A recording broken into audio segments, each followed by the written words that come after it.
Home रोसाठी बोटांची स्थिती कशी असावी ते पाहूया.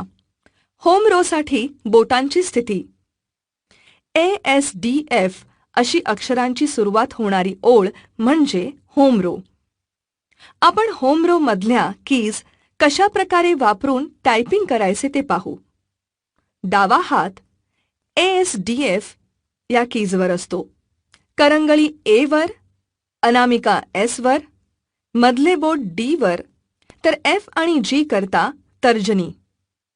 उजवा हात JKL या कीजवर असतो. करंगळी अर्धविरामवर, अनामिका L वर, मधले बोट K आणि तर्जनी J आणि H वर. याच बोटांनी कीज प्रेस करायच्या असतात. टॉप रोसाठी बोटांची स्थिती Q, W, E, R, T अशी सुरुवात होणारी अक्षरांची ओळ म्हणजे टॉप रो. डाव्या हाताने सुरुवात करताना Q साठी करंगळी, W साठी अनामिका, E साठी मधले बोट, R आणि T साठी तर्जनीचा वापर करा. उजव्या हाताने सुरुवात करताना P आणि ब्रॅकेट टाईप करण्यासाठी करंगळी वापरा.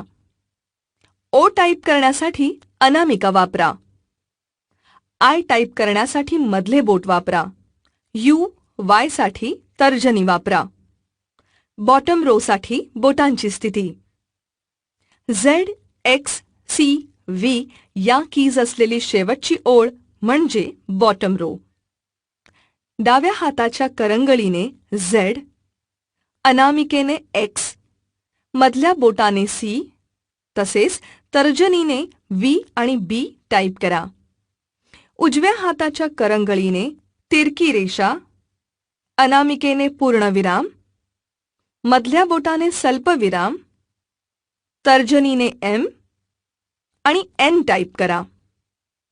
दोन शब्दांमध्ये अंतर ठेवण्यासाठी वापरात येणारा स्पेस बार हा कोणत्याही हाताच्या अंगठ्याने प्रेस करतात.